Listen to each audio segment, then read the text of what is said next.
A billionaire discovers a young boy standing at his son's grave. What unfolds next will leave you speechless. John Sterling's footsteps creaked the gravel road that led to the quiet corner of the cemetery. The cool autumn air bit into his cheeks, and the wind brought a faint rustle of fallen leaves. Every week he made this pilgrimage to Ethan's grave. It was her only way of feeling close to her son, a son who had left too soon in a tragic car accident that no amount of wealth or power could repair. At 54, John had built an empire, and his name was synonymous with luxury and innovation. Sterling Enterprises was a commanding testament to his ambition, but no skyscraper, no bank account, and no shareholder applause could fill the void Ethan's absence left in his heart. Ethan was supposed to be his legacy, a bright and compassionate young man with endless potential. His sudden death had shattered not only John's plans, but also his sense of purpose. John squeezed tighter the bouquet of white lilies in his hand, Ethan's favorite flower. 2 years had passed since the accident, but the pain was still as intense as ever. The cemetery, with its rows of tombstones and its calm, gloomy air, had become his refuge. The world expected him to be unbreakable, but there, in that sacred place, he could afford to weep. When John turned the familiar corner to reach Ethan's grave, he stopped suddenly, his breath short. There, standing by the polished marble tombstone, was a child. He was no more than 9 or 10 years old, and he was hunched over to protect himself from the cold, his jacket frayed at the seams, and his slippers worn and too small for his feet. In his hands he held a withered daisy. John's immediate reaction was one of confusion and mild alarm. That part of the cemetery was secluded, away from the main road, and visitors to Ethan's grave were infrequent. His heart raced as questions flooded his mind. Who was that child? Why was he there? At first the boy seemed unaware of John's presence. He stared at the tombstone with an expression of sadness that belied his age. His eyes were swollen and his cheeks were streaked with dry tears. When John finally cleared his throat, the boy turned around with a start, and his face paled as he realized he was no longer alone. "Who are you?" John asked, his voice firm but softened by a twinge of curiosity. "What are you doing here?" The boy hesitated for a moment and squeezed the daisy tighter with his small hands. His gaze moved between John and the tombstone, as if he were weighing whether he should flee or stay. Finally he spoke, his voice barely audible above the rustling of leaves. Hey, I came to thank you," the boy stammered. John frowned. "Thank you? Why?" The boy swallowed hard and his lips trembled. He looked at Ethan's name engraved on the marble. "For him," he said quietly, pointing to the tombstone with his finger. "It saved my life." For a moment, John was too stunned to answer. The words floated in the air, heavy and inexplicable. His mind rushed to make sense of what the boy was saying. Ethan had been many things. A brilliant student, a kind friend, an ambitious dreamer, but a savior? And how could I, this child, a stranger, claim that he had saved him? "What do you mean he saved your life?" John asked finally, his voice choked with a mixture of shock and despair. The boy stepped back, trembling, his eyes wide open, full of apprehension. "I didn't mean to bother you," he said quickly. "Alone. I thought he deserved to know that someone cared about him." John's breath was cut off. "You're not bothering me," he said, softening his tone. "But I need you to explain it to me. How did my son save your life?" The boy's lips trembled, and he looked at the daisy in his hands as if he could give him the courage to speak. "It was 2 years ago," he began, his voice barely more than a whisper. "My mom and we didn't have much. She got sick and we had no money for a doctor or food. I didn't know what to do." John's chest shrank as he listened, his mind going back to the weeks leading up to Ethan's death. Ethan had always been compassionate and quietly helped people whenever he could, but he had never mentioned that boy or his family. "One day," the boy continued, "I was outside the supermarket and I was crying. That's when Ethan approached me. He asked me what was wrong with me, and when I told him, he didn't laugh or tell me to leave. He bought us food, paid for my mother's medical visit. He even helped us with the rent." The boy's voice broke and he wiped his eyes with the sleeve of his jacket. "He said he wanted to help, but he didn't want anyone to know. He made me promise to keep it a secret. Then one day, he stopped coming, and I didn't know why." John felt his legs tremble and took a step back, gripping the lilies so tightly that the stems buckled. Had Ethan been secretly helping this child and his mother? His son had been performing acts of kindness in silence without seeking recognition, and John had never known it. "I found out what happened next," the boy said with a broken voice. "I saw his picture on the news. They said he had died in an accident. I couldn't even thank him. Until now." Tears clouded John's vision as he looked at the boy, that frail, brave boy who had borne the weight of gratitude and pain all this time. The bouquet in John's hand felt heavier than ever, as if it was not only carrying flowers, but also the realization of how much he had left to learn about his son. The boy's story was just beginning to unravel, and with it, John's understanding of the son he thought he had known. John Sterling remained silent, dumbfounded, as the boy, Charlie, began to tell his story. The soft rustle of leaves and the faint hum of the cemetery faded into the background. All John could concentrate on was the frail boy in front of him, his little voice piercing the crisp autumn air.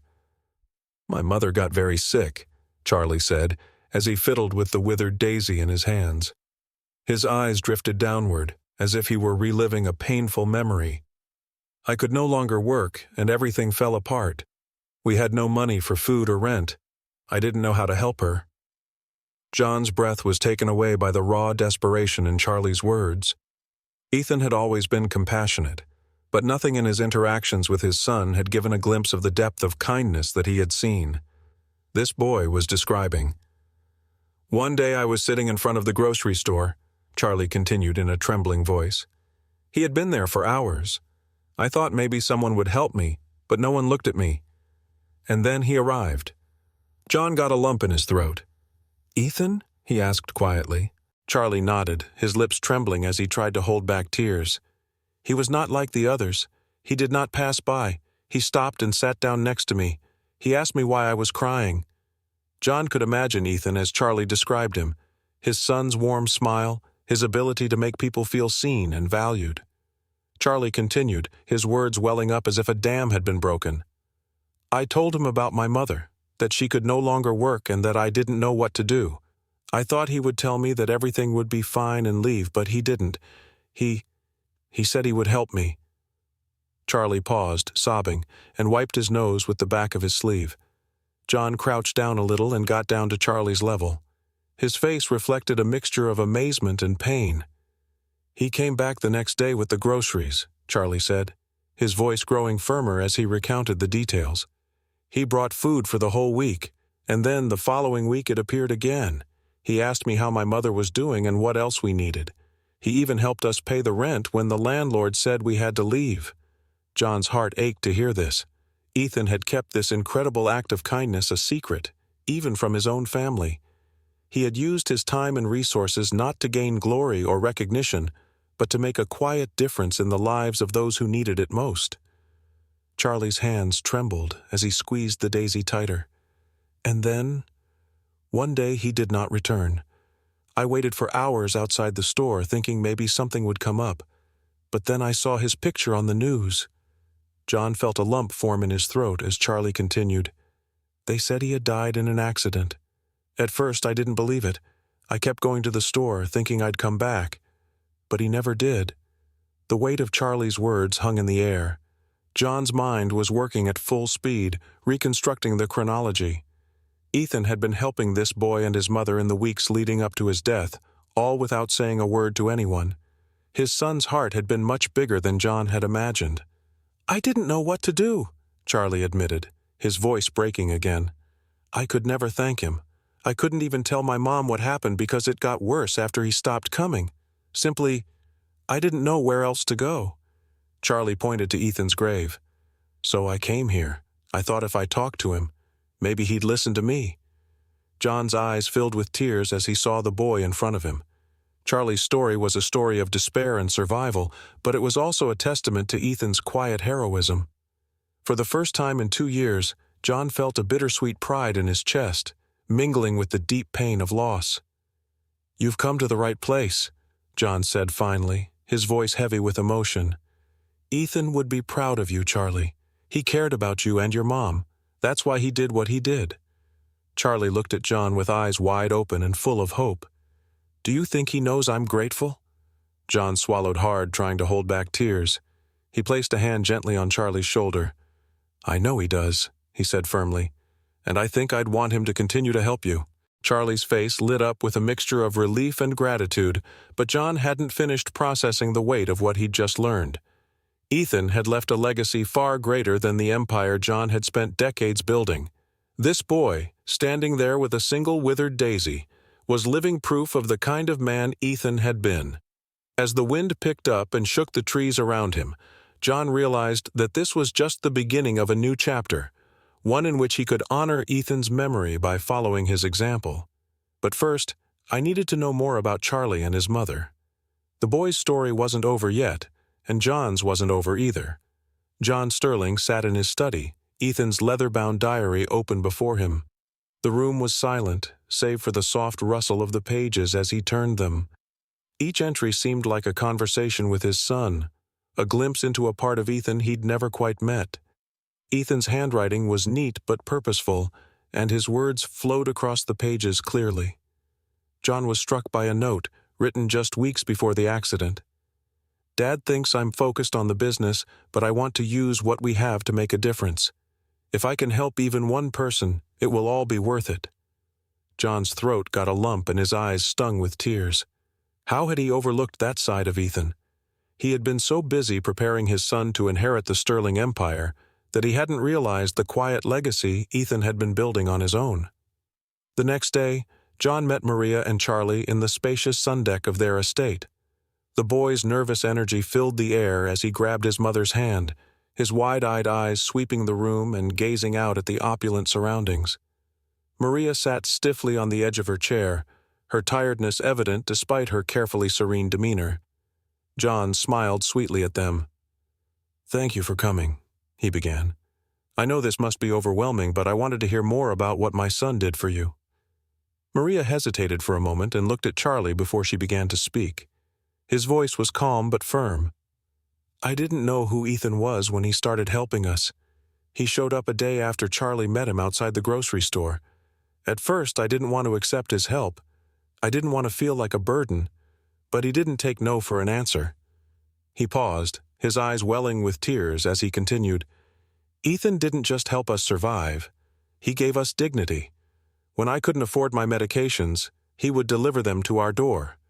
When the rent was overdue, I paid it and told the landlord not to say anything so that I wouldn't feel embarrassed. And when Charlie needed a new pair of shoes, he made it look like a gift, not a charity." John listened intently, heartbroken and aching at the same time. I had always thought that Ethan was focused solely on preparing the business, but his son had been quietly transforming lives in ways John had never imagined.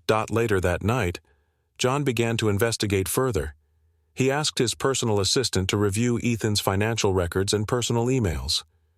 What they discovered left John speechless. Over the past 2 years, Ethan had anonymously donated tens of thousands of dollars to local charities, food banks, and shelters. An email exchange between Ethan and a shelter director was very interesting. "This donation is for the families who need it most. Please don't mention my name. I don't do it so that they recognize me." John's assistant also discovered receipts for grocery deliveries, tuition payments for struggling students, and even veterinary bills for low-income pet owners. Every act of kindness had been meticulously planned, carefully executed, and performed in absolute secrecy. As John put the pieces in place, he realized that Charlie and Maria were just one of the many families Ethan had quietly supported. Not only had her son been generous, but he had been intentional, using his privilege not to show off, but to help others. John couldn't shake the feeling that he had let Ethan down by not recognizing that side of him first. That night he sat in Ethan's room, surrounded by the relics of his son's life, photographs, trophies, and the guitar Ethan loved to play. The diary was open on the desk, and John found himself rereading a passage. "If we have the means to help, why wouldn't we? It's not about the money, Dad. It's about the people." For years, John had taught Ethan the principles of building a business empire: maximize profits, leverage assets, and stay ahead of the competition. But Ethan had taken those lessons and applied them to something much greater than material wealth. John leaned back in his seat, his mind racing. I couldn't let Ethan's work end there. His son had planted seeds of kindness and hope, and now it was up to John to make sure they continued to grow. The next morning, John called Maria and Charlie into his office. He greeted them with a renewed sense of purpose. "I've been learning about what Ethan did for you," he said, his voice firm but kind. "And it's clear to me that he wasn't just helping his family. I was building something much bigger." Maria bowed her head, confused. "What do you mean?" he asked. "What I mean is that Ethan believed in making a difference," John said, "and I want to honor him by continuing his work. Not just for you, but for others who need it." Charlie's eyes lit up with hope, while Mary looked at John with a mixture of gratitude and disbelief. "Would you really do that?" he asked softly. John nodded. "I have the means to help, and now I understand why Ethan did what he did. I am going to create a foundation in his name. He will focus on the causes that mattered to him: housing, education, food security, and I want both of them to be part of it." Maria put her hand to her mouth and tears ran down her face. "Ethan was an angel," he said, "and now you keep his light alive." Charlie smiled beamingly and squeezed his mother's hand. For the first time since Ethan's death, John felt a sense of peace. His son's quiet acts of kindness had left a legacy far deeper than any business or skyscraper. Now, it was John's turn to ensure that legacy lived on. John Sterling stood in the expansive courtyard of the newly built Ethan Sterling Community Center, the first major foundation-funded project he had created in honor of his son. The building, an elegant yet welcoming structure, was designed to offer after-school programs, job training, and a food pantry for families in need. The crowd that gathered in front of him was larger than he had anticipated. Dozens of families, local officials, and members of the media had come to witness the inauguration ceremony. John adjusted his tie and looked at the speech he had prepared, but suddenly the words written on the paper seemed inadequate. He folded it and put it in his pocket. That moment deserved something real, something that came from the heart. When he took the podium, the murmuring crowd fell silent. He looked at the sea of faces, and then at the large photograph of Ethan hanging near the entrance to the center. Her son's warm smile seemed to radiate back to her, giving her strength to begin. "I've spent most of my life building skyscrapers, hotels, and businesses," John began, his voice firm but tinged with emotion. "I thought that success was measured in profits, in how high we could go. But my son, Ethan, taught me something different. It showed me that the most important legacy we can leave is not in the things we build, but in the lives we touch." There was a flurry of applause, but John gently raised a hand to calm them down. "What you don't know," he continued, "is that this foundation exists because of Ethan's quiet acts of kindness. While I was focused on boardrooms and results, Ethan was out in the world, helping people without asking for anything in return. He did not do it to obtain recognition. He did it because it was the right thing to do." John's gaze was directed to Charlie and Maria, sitting in the front row. Charlie sat upright, wide-eyed on John, while Maria wiped the tears from her cheeks. "Two of those people are here today," John said, gesturing toward them. "Ethan saw their struggles and offered to help, not with fanfare or speeches, but with love and compassion. And because of him, Charlie and Maria have become part of my family." The crowd erupted in warm applause. Charlie blushed, lowered his head slightly, but smiled happily. John paused, letting the moment sink in before continuing. "This center, and the others we plan to build, will be a place where anyone can come to find support, opportunity, and hope. It's my way of carrying on Ethan's legacy, because his heart was bigger than any skyscraper I could build." When the speech ended, the crowd rose to its feet, clapping and cheering as John cut the red ribbon covering the entrance to the community center. The doors opened and revealed a lively interior filled with classrooms, a library, a computer lab, and a gymnasio. Children rushed in, their laughter echoing through the hallway as families explored the space with hopeful smiles. In the weeks that followed, the community center became a hub of activity. Maria volunteered at the food pantry, helping distribute food to families in need. Charlie thrived in the after-school program, where he discovered his love for robotics and coding. John, who visited the center often, became a mentor to other children like Charlie, sharing lessons he had learned from Ethan's diary and his own belatedly found purpose. One afternoon, John sat on a bench outside the center and watched Charlie fiddle with a small robot he had built in one of the workshops. The boy's concentration and determination reminded Ethan so much that he got a lump in his throat. "Mr. Sterling," Charlie said suddenly, looking up, "do you think Ethan would be proud of all this?" John smiled, his eyes misting up. "I know I would," he said, "because this is exactly what I wanted, to make the world a better place." Charlie nodded, and a shy but satisfied smile was drawn on his face. "I want to be like him when he grows up." "You're on your way," John replied, placing a hand on the boy's shoulder. Months turned into years, and the Ethan Sterling Foundation grew beyond what John had initially imagined. Programs expanded to include scholarships, healthcare initiatives, and affordable housing projects. Ethan Sterling's name became synonymous with hope and kindness, a symbol of what could happen when compassion meets action. For John, the foundation wasn't just a way to honor his son, but a way to keep Ethan's spirit alive. Every time I saw a child learning at one of the centers, a family moving into a new house, or a community coming together, I felt Ethan's presence. But perhaps the greatest legacy was the change that occurred in John himself. Before, consumed by the relentless pursuit of wealth, I now found joy in giving to people and connecting with them on a deeper level. Through Charlie, Maria, and the countless people who were impacted by the foundation, John learned that true success is not measured in dollars, but in the lives that have been improved and the hope that has been restored. On the anniversary of the community center's opening, John was back in the yard, this time with Charlie by his side. The boy, now a teenager, was presenting his latest robotics project to a group of younger children. John watched proudly as Charlie's confidence shone through, and his passion for learning inspired those around him. As the sun set in the center, dyeing the sky golden and crimson hues, John felt a deep sense of peace. She had lost her son, but thanks to Ethan's hidden kindness and the legacy it had inspired in him, she had gained something extraordinary: renewed purpose, a new family, and a lasting impact that would extend through generations. And for the first time in years, John Sterling really felt like a rich man. Disclaimer: the story you just watched is fictional, created to explore themes of grief, unexpected connections, and the healing power of compassion. Its purpose is to raise awareness and inspire empathy in our daily lives.